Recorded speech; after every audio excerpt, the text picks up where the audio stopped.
আজকে আমাদের ক্লাসের টপিক হলো নাইট্রোজেন গ্যাসের প্রস্তুতি, বিক্রিয়ার শর্ত এবং নাইট্রোজেন গ্যাসের রাসায়নিক ধর্ম। তো এবার দেখবো যে নাইট্রোজেন গ্যাস। তো প্রথমেই যেটা বলার সেটা হচ্ছে নাইট্রোজেন গ্যাস বাতাসে আমরা হয়তো অনেকেই জানি যে প্রায় 79% পরিমাণ হিসেবে নাইট্রোজেন গ্যাস থাকে। আচ্ছা আমি এখানে লিখে দিচ্ছি, প্রায় 79% নাইট্রোজেন গ্যাস বাতাসে থাকে গ্যাস হিসেবে। এছাড়াও নাইট্রোজেনকে বিভিন্ন যৌগ হিসেবেও পাওয়া যায়, যেমন একটা যৌগ হয়তো আমরা সবাই জানি যেটা হচ্ছে অ্যামোনিয়া। এছাড়াও আছে KNA2, তারপর আরেকটি যৌগ আছে NaNO3, যার নাম হচ্ছে চিলি সল্টপিটার। NaNO3 এর নাম হচ্ছে চিলি সল্টপিটার। তো এই ধরনের যৌগ এছাড়াও আরো অনেক যৌগ হিসেবে নাইট্রোজেনকে প্রকৃতিতে পাওয়া যায়। এবার আমরা দেখবো যে নাইট্রোজেনের পরীক্ষাগার প্রস্তুতি, মানে ল্যাবরেটরিতে আমরা কিভাবে নাইট্রোজেন প্রস্তুত করে থাকি। তা এবার পরীক্ষাগার প্রস্তুতিতে প্রথমেই আমাদের কি জানতে হবে? রাসায়নিক দ্রব্য। তাহলে প্রয়োজনীয় রাসায়নিক দ্রব্য কি? Sodium nitrite NaNO2।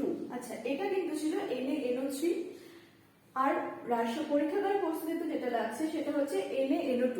এইগুলো কিন্তু খুব স্পেসিফিকলি মনে রাখতে হবে, ঠিক আছে? সোডিয়াম নাইট্রাইট আর লাগছে অ্যামোনিয়াম ক্লোরাইড বা NH4Cl। এবার পরীক্ষাগারের নীতি কি না, NaNO2 আর NH4Cl মানে সোডিয়াম নাইট্রাইট আর অ্যামোনিয়াম ক্লোরাইডের মিশ্রণকে আমরা নেব 1:1 অনুপাতে। মানে NaNO2 নেব 1 মোল, NH4Cl নেব 1 মোল। তাহলে 1:1 1:1 মোল অনুপাতে মিশিয়ে এদের যে একটা ঘন জলীয় দ্রবণ তৈরি করতে হবে। কি ঘন জলীয় দ্রবণ?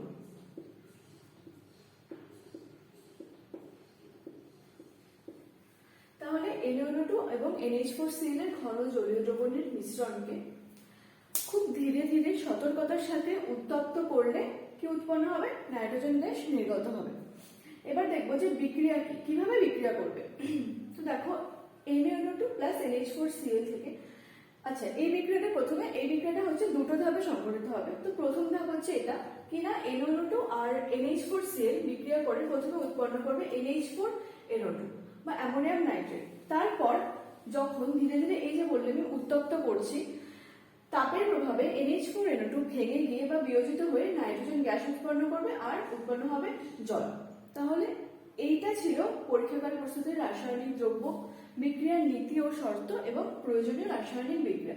আচ্ছা, এই পুরো জিনিসটা কিন্তু খুব ভালোভাবে তোমাদের রেডি করতে হবে। এবার যেটা পড়বো সেটা হচ্ছে নাইট্রোজেনের ব্যবহার।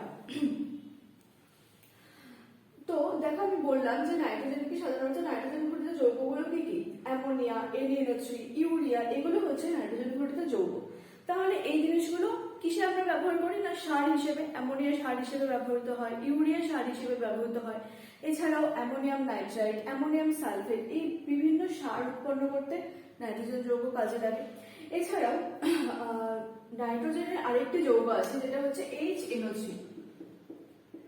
এটা এক প্রকার অ্যাসিডও, নাইট্রিক অ্যাসিড। এই নাইট্রিক অ্যাসিড বা অ্যামোনিয়ার শিল্প উৎপাদন করতে, মানে শিল্পে যে নাইট্রিক অ্যাসিড বা অ্যামোনিয়া তৈরি করা হয় সেখানেও কিন্তু নাইট্রোজেন গ্যাস কাজে লাগে। এছাড়াও নাইট্রোজেন গ্যাস দিয়ে আমরা বৈদ্যুতিক বাল্ব তৈরি করতে পারি। আরো একটি নাইট্রোজেন গ্যাসের ইম্পর্টেন্ট ব্যবহার কি না, হিমায়ক রূপে ব্যবহৃত হয় বা রেফ্রিজারেটরে নাইট্রোজেন গ্যাসকে বা তরল নাইট্রোজেনকে কিন্তু ব্যবহার করা হয়। হিমায়ক রূপেও কিন্তু নাইট্রোজেনের একটা খুব গুরুত্বপূর্ণ ব্যবহার আছে। তো এটা ছিল নাইট্রোজেন গ্যাসের ব্যবহার।